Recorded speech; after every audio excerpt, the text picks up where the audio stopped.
But our question tonight on The Angle is, how much longer can he avoid answering questions? And is he putting off his 2024 announcement because of this? Joining us now, Charlie Hurt, opinion editor at the Washington Times and a Fox News contributor, and Ari Fleischer, former White House press secretary and also a Fox News contributor. Ari, you've been in the cauldron in the White House when the press wants answers.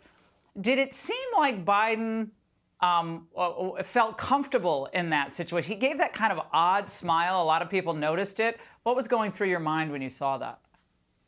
Well, I think there's two types of not talking from the president. One is you don't talk because it's political, because there's something military going on, so you just don't want to talk. The other, though, is you're ordered by your lawyers, or you're told by your lawyers that if you talk, you could be exposing yourself to criminal liability. Anybody you talk to could become a witness. The independent counsel, the special counsel can call and say, what exactly did Joe Biden say to you? That applies to White House staff.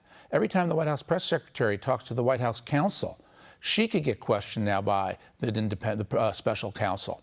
So that's why they clam up. But the press should not let them get away with it. I understand what the White House has to do, but there are ways the press can bang at the White House, especially the president, to try to get more answers. Now, Charlie, it seemed like Biden was poised to announce his 2024 re-election bid early in the new year. Is this kind of delaying all that? Can he delay it long into the new year? Oh, I think, in fact, I think that part of the reason a lot of this is coming out right now is because everybody felt fairly certain he was going to announce in short order. And I think that, look, if you just step back and you look at what we now know the Department of Justice did during the 2020 campaign to cover problems for Joe Biden and to help get him elected, and what the press obviously did to cover for Joe Biden, they're not doing that anymore. To me, that's the biggest takeaway from all of this. The press and the DOJ have both, at some level, turned on Joe Biden. And Joe Biden can't win anything unless he's got the DOJ and the press working for him. Well, Ari, this goes to your expertise in this matter. I mean, the press really did protect Biden all through the 2020 campaign. They allowed him to do that hologram campaign where he never really had to appear, never really had to answer questions. That's turned, has it not? Yeah, it turned for the first time after the failed withdrawal from Afghanistan. And then they went kind of quiet and easy on Biden again. But now the heat has turned up again. This happens when the Justice Department announces a special counsel is investigating the president.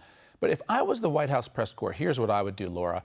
Instead of asking questions where you know they won't answer, ask process questions. Ask the press secretary, when you said that the search was complete, and it wasn't, who told you that? Was that the White House counsel? Or ask the press secretary, have you been in touch with Joe Biden's personal attorney? Is that where you get your information from? You can unravel a lot about what's going on in the White House if you would ask process questions that she should answer. She doesn't have to clam up about those. Same with the rest of the White House staff.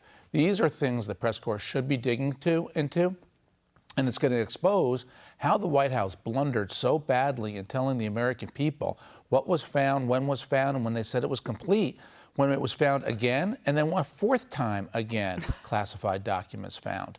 And this is serious, Laura, because you cannot have classified documents outside the White House.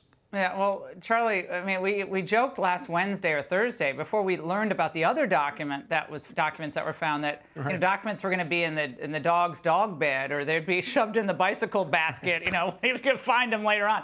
But I mean, little did we know the drip, drip, drip was real. I don't think a lot of people are confident that there aren't more documents out there. I mean, there's no reason for us to believe that there aren't. Not at this juncture. No, I wouldn't. I think that probably the presumption should be that we are going to hear about more, that there are more documents out there. Look, the bottom line is Joe Biden stole these documents from the Obama administration. They have been, we don't know where they've been for 6 years, but for some reason the Department of Justice allowed his lawyers to go in and process the crime scene. And we need to get to the answers to all of these questions. Yeah, dual justice under Merrick Garland. Charlie and Ari, thank you so much. Hey, Sean Hannity here. Hey, click here to subscribe to Fox News YouTube page and catch our hottest interviews and most compelling analysis. You will not get it anywhere else.